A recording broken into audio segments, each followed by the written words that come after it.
Je suis le docteur Michel Delorgeril du CNRS à Grenoble. Ma spécialité est la cardiologie, le cholestérol et les médicaments contre le cholestérol. Ma conclusion, après 3 décennies de travail sur ce sujet, est que l'affaire du cholestérol et des traitements anti-cholestérol est un épouvantable scandale sanitaire, bien pire encore que l'affaire du Mediator. C'est pourquoi j'en appelle à la population. Quand vous aurez entendu ce qui suit, je pense que vous conviendrez qu'il est urgent que les autorités de santé réunissent enfin un comité de vrais experts, vraiment indépendants de l'industrie pharmaceutique, pour réexaminer les données scientifiques existantes objectivement et revoir si nécessaire les recommandations officielles sur les traitements visant à diminuer le cholestérol. Notre but est, au minimum, que vous ne vous fassiez plus prescrire automatiquement des médicaments qui pourraient gravement nuire à votre santé. C'est pourquoi je vous demande d'appuyer la pétition que nous organisons auprès de l'assurance maladie et de l'Agence nationale de sécurité sanitaire de l'alimentation, de l'environnement et du travail. Car non seulement les médicaments contre le cholestérol ne sont pas efficaces pour réduire la mortalité cardiovasculaire, mais surtout, ils sont toxiques. Il n'y a plus de doute aujourd'hui. Les plus récentes études scientifiques indépendantes indiquent que les médicaments anti-cholestérol pourraient augmenter le risque d'hémorragie cérébrale.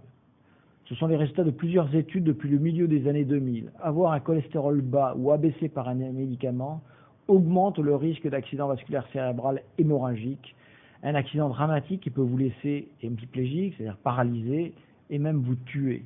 Deuxièmement, ces médicaments augmentent le risque de cancer. Une multitude d'études ont montré qu'avoir un cholestérol bas augmentait le risque de cancer. De plus, des essais cliniques avec des médicaments ont montré une augmentation des cancers chez ceux qui recevaient une statine par rapport à ceux qui recevaient le placebo, en particulier les cancers du sein. Ces médicaments augmentent le risque de déclin cognitif lié à l'âge, autrement dit, devenir précocement handicapé mental, voire démence, la fameuse démence d'Alzheimer. Ces médicaments augmentent le risque de diabète, jusqu'à 70% d'augmentation du risque après la ménopause. Et même en l'absence d'effet sur le diabète, les statines augmentent les syndromes de résistance à l'insuline, aussi appelés prédiabète. Ces médicaments augmentent le risque de devenir aveugle. Ils augmentent les risques de troubles de la sexualité dans les deux sexes, et notamment, ils provoquent plus d'impuissance chez les hommes.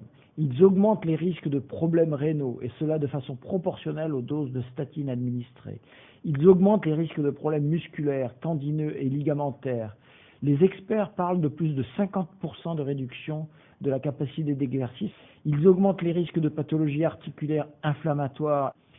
Alors, si vous prenez vous-même des médicaments contre le cholestérol, ou si c'est le cas d'un de vos proches, signez de toute urgence notre pétition en cliquant ci-dessous pour demander aux autorités de réunir des experts vraiment indépendants pour réexaminer les autorisations de ces médicaments.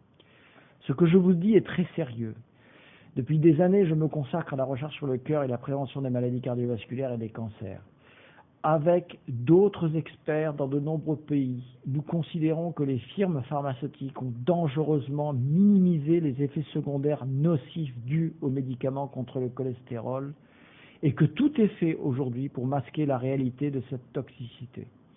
Un autre problème est que ces informations vitales pour les médecins et leurs malades sont aujourd'hui occultées dans la presse médicale et presque ignorées par les autorités françaises.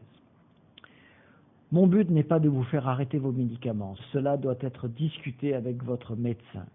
Mon but est d'obtenir en urgence un comité d'experts indépendants des industriels et groupes de pression afin de réexaminer les recommandations concernant le cholestérol et les médicaments contre le cholestérol. C'est pourquoi je vous demande de signer la pétition ci-jointe à la Caisse nationale d'assurance maladie et à l'Agence nationale de sécurité sanitaire.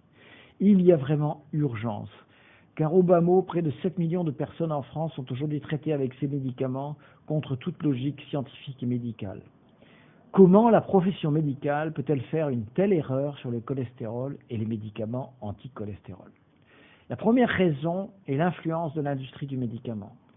Les statines, qui sont le principal médicament contre le cholestérol, constituent un des tout premiers marchés du médicament du monde, loin devant les antibiotiques, les antidépresseurs et la plupart des antihypertenseurs et des chimiothérapies anticancéreuses.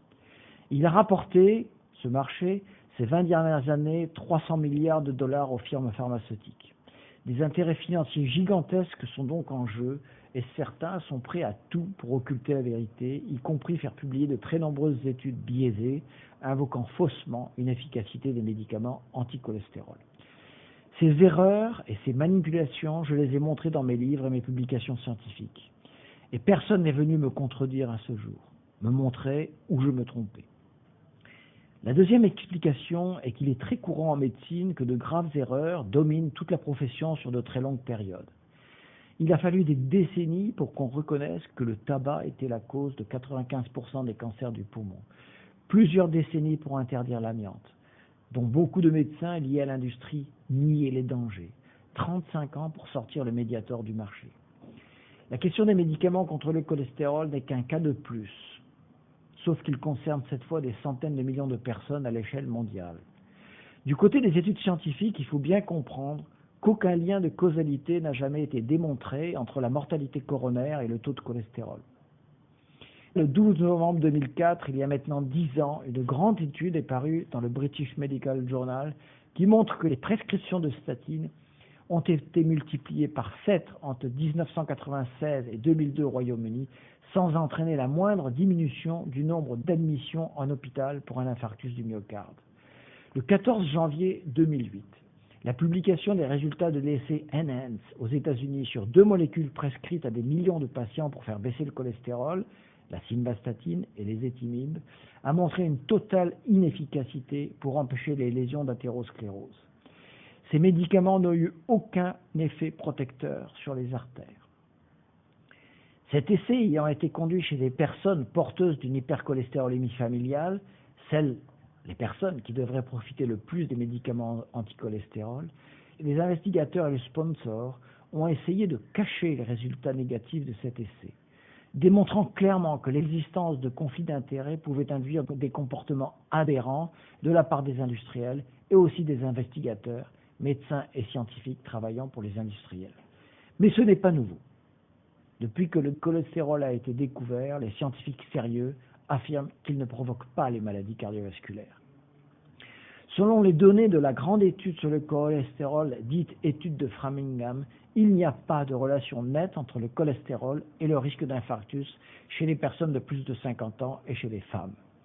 Pour les personnes qui ont déjà fait un accident cardiaque, on parle dans ce cas de prévention secondaire, 3 essais sérieux ont été réalisés pour diminuer drastiquement les graisses saturées d'origine animale, remplacées par les graisses végétales et ainsi faire baisser le cholestérol. C'est l'étude d'Oslo qui n'a montré aucune différence significative entre les groupes, l'étude de Londres qui a montré une mortalité cardiaque absolument identique dans les 2 groupes, avec ou sans régime contre le cholestérol, et enfin l'étude de Sydney qui a montré une forte augmentation de la mortalité dans le groupe qui suivait le régime anticholestérol. Mais la vraie catastrophe sanitaire a commencé lorsqu'on a voulu faire baisser le cholestérol chez les patients de façon artificielle avec des médicaments, d'abord avec les médicaments dits fibrates, puis avec les statines.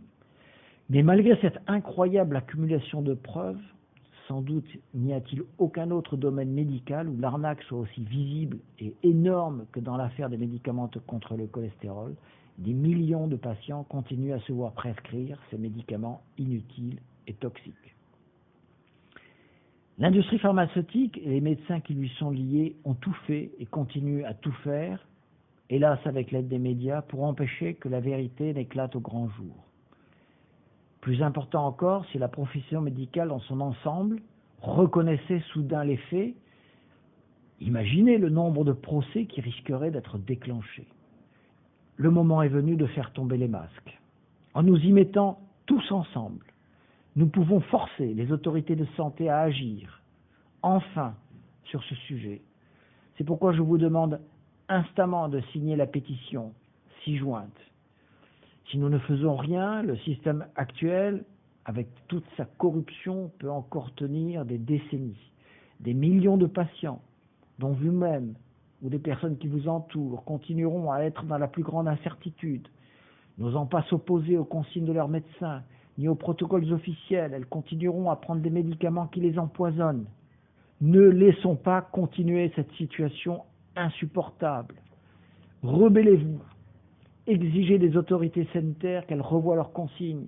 sur la seule base des travaux scientifiques indépendants. Il ne manque pas concernant le cholestérol. En agissant tous ensemble, nous pouvons aujourd'hui mettre des coups de boutoir dans le système et faire jaillir la vérité pour tous.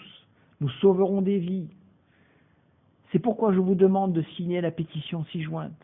J'appelle tous mes confrères, médecins responsables, exerçant leur métier avec conscience et dans le respect du serment d'Hippocrate, à relire de toute urgence la littérature médicale indépendante au sujet du cholestérol, à revoir leurs prescriptions concernant les statines et autres médicaments contre le cholestérol et à signer eux aussi notre grande pétition.